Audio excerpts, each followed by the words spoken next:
سیرت محمدی صلی اللہ علیہ وسلم کی جامعیت پڑھ رہے تھے ہم، ٹھیک ہے. تو اس میں جو ہے اس میں اب یہ پڑھ لیا تھا ہم نے کہ اگر آپ کسی مطلب دنیا کے اندر اگر دیکھا جائے نا سنیوں کے حوالے سے، تو یہاں پر بہت سارے کیا ہیں، بہت سارے پروفیشنز ہیں، شعبے ہیں. تو ہر شعبے کا جو ماہر ہے اس کو ماہر بننے کے لیے اس چیز میں کیا کسی کی گائیڈنس کی ضرورت ہے. خود نہیں ہے کہ اپنی ہی لگا کر جو ہے اپنی ہی بات کر کے اپنا ہی کچھ وہ کر کے مطلب نظریہ لگا کے اپنی مینٹلٹی کے اعتبار سے نہیں کر سکتا، کیونکہ اگر اپنے اعتبار سے کرے گا تو دوسرے شاید مانے نہ مانے. تو اس چیز کے لیے اسلام کے اندر بڑا زبردست ہے کہ ہمیں جو اللہ کے رسول صلی اللہ علیہ وسلم اللہ رب العزت نے اس دنیا میں بھیجا کر نبی بنایا، تو ان کی زندگی کو پڑھتے ہیں تو ہر شعبے کے اندر انہوں نے کام کیا، اور ہر شعبے کے اندر آپ کو کیا ملے گی، رہنمائی ملے گی کہ آپ جو ہے اگر کچھ بننا چاہتے ہو اس فیلڈ کے ماہر، اس کام کے ماہر بننا چاہتے ہو تو اللہ کے رسول صلی اللہ علیہ وسلم کی زندگی کو پڑھو. اب یہاں پر یہ کہہ رہے ہیں کہ اگر تم بیویوں کے شوہر ہو تو خدیجہ اور عائشہ کے مقدس شوہر کی حیات پاک کا مطالعہ کرو. مطلب آپ کیا ہیں، شوہر ہیں، شادی کر لی آپ نے، تو اب آپ نے کیسے جینا ہے، کیسے ٹریٹ کرنا ہے، کس طرح سے بات کرنی ہے، کیسے ان کی ذمہ داری لینی ہے، کیسے جو ہے وہ جو بھی ہے آپ کا اسدہ باجی زندگی گزارنی ہے. تو اب یہاں پر یہ کہہ رہے ہیں کہ سید سلیمان ندوی کہہ رہے ہیں کہ اگر تم بیویوں کے شوہر ہو تو خدیجہ اور عائشہ رضی اللہ تعالیٰ عنہ کے مقدس شوہر کی حیات پاک کا مطالعہ کرو کہ اللہ کے رسول صلی اللہ علیہ وسلم عائشہ رضی اللہ تعالیٰ عنہ کے ساتھ، حضرت خدیجہ رضی اللہ تعالیٰ عنہ کے ساتھ کس طرح سے زندگی گزاری.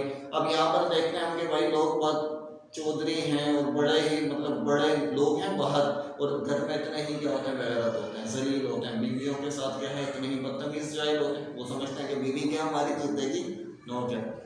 تو اللہ رب العزت نے کیا ہے ان کو عورتوں کو عزت دی ہے. مطلب اسلام کے آنے سے پہلے اگر دیکھا جائے تو کیا تھا، کیا تھا، جو چھوٹی بچیاں ہیں ان کو کیا کرتے تھے، زندہ دفنا دیا کرتے تھے.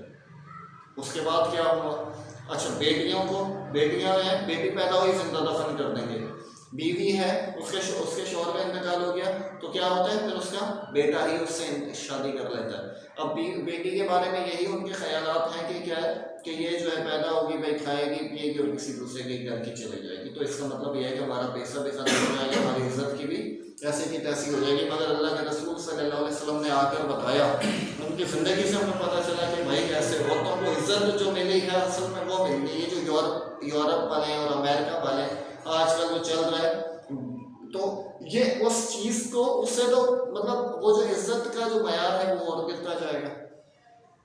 اگر اولاد والے ہو تو فاطمہ کے باپ اور حسن حسین کے نانا کا حال پوچھو، رقیہ ام کلثوم رضی اللہ تعالیٰ عنہ کے والد کا حال پڑھو.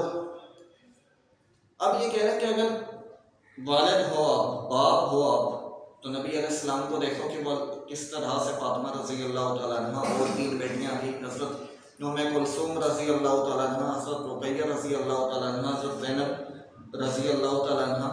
تو یہ ان کی کس طرح سے انہوں نے پرورش کی، کیسے ان کی پرورش کی، کس طرح سے انہوں نے برتاؤ کیا. ایک جو ہے ایک وہ ہے رائٹر ہے مائیکل ہارٹ، جیسے پہلے ہی بتایا تھا ڈاکٹر مائیکل ہارٹ. تو وہ کہتا ہے کہ جو ہے میں نے نبی، اب وہ اس نے جب نبی علیہ السلام وہ کتاب لکھی نا 100 عظیم آدمی یا دا 100 انفلوئنس مین، تو اس نے پہلے نام کس کا لکھا، نبی علیہ السلام کا. پوچھا کہ بھائی اب سارے کرسچن اور ایتھیسٹ اور کمیونسٹ وغیرہ جمع ہو گئے اور انہوں نے کہا کہ بھائی یہ تم عیسائی ہو، یہ کیا کر کے آئے ہو، یہ پہلے نبی علیہ السلام کا نام لکھ دیا تم نے مسلمانوں کے پیغمبر کا. تو اس نے کہا کہ میں نے زندگیوں کو پڑھا، میں نے بڑا وسیع مطالعہ کیا لوگوں کی شخصیات کا، مگر نبی علیہ السلام کا اب میں جب پڑھتا ہوں نا تو دنیا کے اندر کوئی ایسا شخص نہیں ملا جو اپنی بیٹی کے آنے پہ اپنی چادر بچھا رہا ہے، جو اپنی بیٹی کے آنے پہ کیا کرتا ہے، اپنی چادر بچھا رہا ہے. اور سب سے زیادہ بہترین طریقے سے جس نے پرورش کی اپنی اولاد کی تو وہ نبی علیہ السلام نے. تو کہا کہ میں ایسا جو ہے مجھے ایسا شخص نہیں ملا کہ میں اوپر لکھوں، بے شک عیسائی ہوں، نبی علیہ السلام کو جو ہے فالو نہیں کرتا، مگر یہ کہ مجھ سے بہترین شخص نہیں ملا. غرض تم جو کوئی بھی ہو، کسی حال میں بھی ہو، تمہاری زندگی کے لیے نمونہ، تمہاری سیرت کی درستگی و اصلاح کے لیے سامان، تمہارے ظلمت خانے کے لیے ہدایت کا چراغ اور رہنمائی کا نور محمد الرسول اللہ صلی اللہ علیہ وسلم کی جامعیت کبریٰ کے خزانے میں ہر وقت اور ہمہ وقت مل سکتا ہے. اس لیے طبقہ انسانی کے ہر طالب ہر طالب اور نور ایمانی کے ہر متلاشی کے لیے صرف محمد رسول اللہ صلی اللہ علیہ وسلم کی سیرت حیات کا نمونہ اور نجات کا ذریعہ ہے. ٹھیک ہے، مطلب آپ کو کچھ بھی ہو آپ کو رہنمائی کی ضرورت ہے تو نبی علیہ السلام کی زندگی پڑھیں. آپ فوجی ہیں تو نبی علیہ السلام کی زندگی پڑھیں کہ کس طرح سے انہوں نے کمانڈنگ کی. آپ سیکھنے والے ہیں تو دیکھیں کہ وہ کس طرح سے جبرائیل علیہ السلام جب قرآن پاک سناتے تھے ان کو پڑھ کے بتاتے تھے تو وہ کس طرح سے سن رہے ہوتے تھے. آپ تاجر ہو تو نبی علیہ السلام کو دیکھو کہ کیا جو ہے وہ کس طرح سے تجارت کی انہوں نے. آپ باپ ہو تو دیکھو کہ نبی علیہ السلام کس طرح سے باپ کا کیریکٹر کس طرح سے نبھایا انہوں نے. آپ بھائی ہو تو کس طرح سے دیکھو بھائی کا کیریکٹر نبھایا. مطلب اب ان کی بہن اس طرح سے کوئی تو نہیں تھی ڈائریکٹ، مگر یہ کہ ایک جو ہے بہن کیا روایت میں آتا ہے کہ حضرت حلیمہ سعدیہ رضی اللہ تعالیٰ عنہ کی بیٹی شیمہ رضی اللہ تعالیٰ عنہ نا وہ تھی. اچھا وہ مدینہ آئی، ایک جگہ حملہ کیا، وہاں کے قیدی آ گئے نا، سارے قیدیوں کو پکڑ لیا بھائی، قید ہو گئے لوگ. اب وہ شیمہ رضی اللہ تعالیٰ عنہ وہاں کی تھی، انہوں نے سفارش کی، اللہ رمی بے شمار فرمائے روایت پاتا ہے، تو انہوں نے شاید سفارش کی تو ان کو چھوڑ دیا نا. تو وہ جانے لگے واپس، مدینہ آئی ہوئی تھی. تو نبی علیہ السلام نے کہا کہ آپ لوگ جائیں، انہوں نے کہا کہ جانا ہے. روایات میں آتا ہے کہ وہ اونٹ پہ کیسے چڑھے. اب اونٹ پہ کیسے، کھڑے اونٹ پہ چڑھ سکتے ہیں کیا؟ نہیں. کھڑے اونٹ پہ چڑھ سکتے ہو آپ، یا کوئی بہت ہی اونچا ہوگا جو کھڑے اونٹ پہ چڑھ جائے، ورنہ تو اونٹ کو بیٹھانا پڑتا ہے نا بھائی. تو وہ کھڑے اونٹ پہ چڑھ گئے. کیسے؟ اونٹ کو بیٹھانے کی ضرورت بھی نہیں پڑی. نبی علیہ السلام خود جو ہے یوں جھکے اور ان کی کمر پہ اوپر انہوں نے پاؤں رکھ کر وہ چڑھے. تو یہ نبی علیہ السلام کا تھا بتایا کہ کس طرح سے بہنوں کے ساتھ، بھائیوں کے ساتھ یہ کس طریقے سے آپ نے زندگی گزارنی ہے. تو یہ آپ کسی بھی شعبے کے اندر ہو، نبی علیہ السلام کی زندگی جو ہے آپ کے لیے، آپ کی نجات کے لیے، آپ کی ہدایت کے لیے، آپ کی جو زندگی کے اندر جو ظلمات آ رہی ہیں اس کو روشن کرنے کے لیے نبی علیہ السلام کی زندگی موجود ہے. ہم پڑھتے ہی نہیں، ہم فالو کر رہے ہو شاہ رخ خان، یہ اسٹائل مار لیا، اور فلانا ڈماکا، ڈکی بھائی اور کون سا بھائی جو بھی ہیں ایکس وائی زی نا، علی بھائی حیدرآبادی.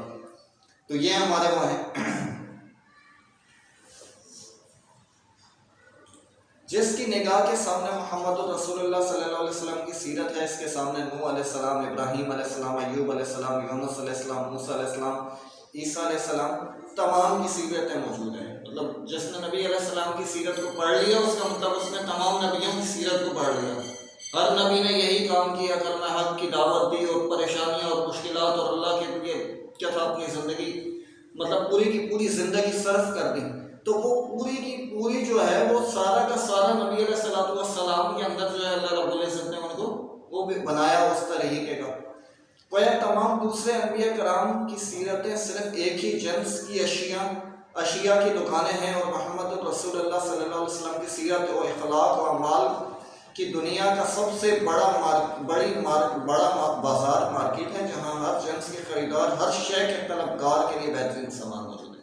مطلب اگر آپ دوسرے نبی کو اٹھائیں تو وہ کسی ایک شعبے کے اندر، کسی ایک پرٹیکولر جو صلاحیت ہے، جو خاصیت ان کے اندر اللہ رب العزت نے رکھی تھی وہ تھی. مگر اگر آپ نبی علیہ السلام کی سیرت کو، ان کی زندگی کو دیکھتے ہیں تو آپ مطلب یہ اس طریقے سے کہ آپ کسی مارکیٹ میں جاتے ہیں تو وہاں پر سب ملے گا، ہر چیز آپ کے لیے اویلیبل ہے، جس چیز کے آپ متلاشی ہیں. نبی علیہ السلام کی زندگی بھی ایسی ہے کہ آپ کو اگر کسی بھی چیز کا، کسی بھی اس کا سیکھنے کی ضرورت ہے تو نبی علیہ السلام کی زندگی کو بھی پڑھیں.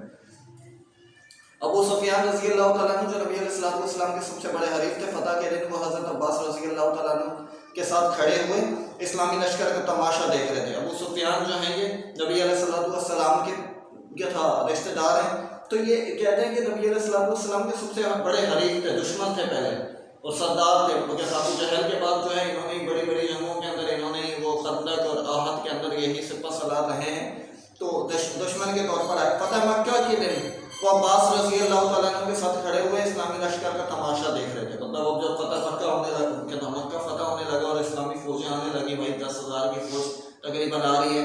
ابو سفیان رضی اللہ تعالیٰ عنہ عباس رضی اللہ تعالیٰ عنہ کے ساتھ جو کھڑے ہیں، رنگ رنگ کی بیرکوں اور جھنڈیوں کے سایوں میں اسلام کا جھنڈا دریا امٹتا ہوا آ رہا تھا. قبائل عرب کی موجیں جوش مارتی ہوئی بڑھتی چلی آ رہی تھی.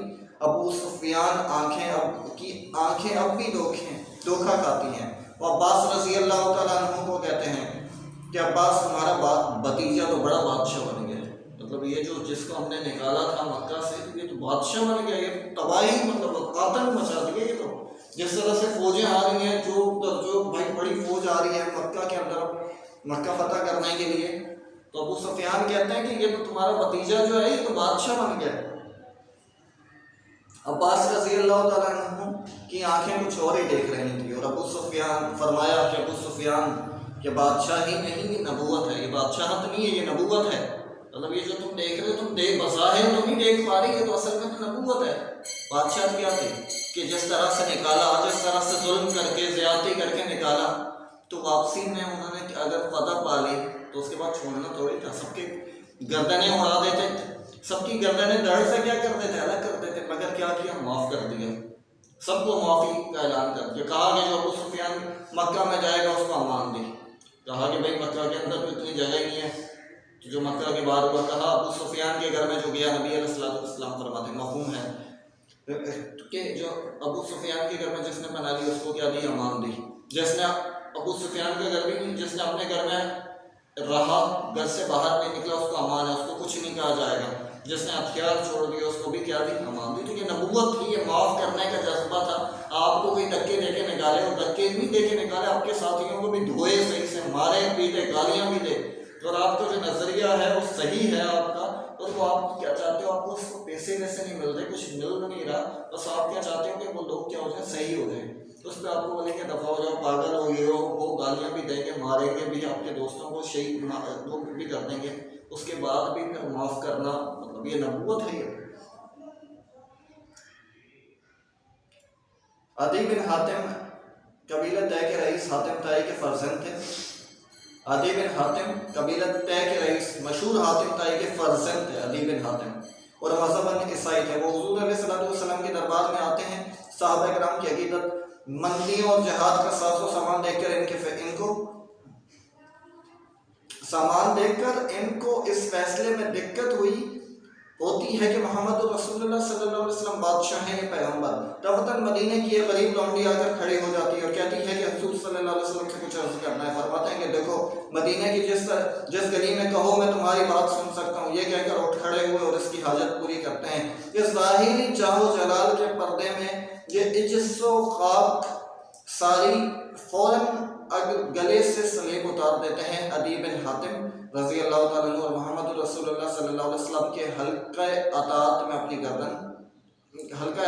گردن میں ڈال دیتے ہیں۔ اتنا ہی رکھتے ہیں، ٹھیک ہے۔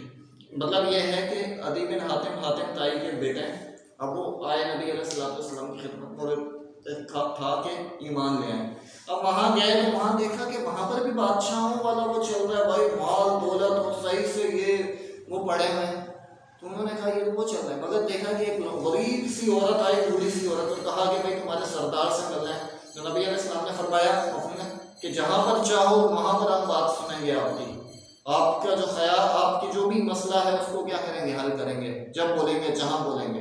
اور سنی بات، بادشاہوں کے اندر تو نہیں آتا، وہاں تو کیا آپ کو دروازے سے اجازت بھی نہیں ملے گی پہلے، تو پھر وہ کیا ہے، انہوں نے کہا کہ واقعی یہ نبوت ہے، یہ بادشاہت نہیں ہے، یہ کیا ہے، نبوت ہے۔ اور وہ کیا ہوا ہے، ایمان لے آئے۔ حاتم طائی کے بیٹے ہیں، یہ جو حاتم طائی کی وجہ ان کو سنتے ہیں ابھی، ٹھیک ہے، نہیں رکھتے ہیں۔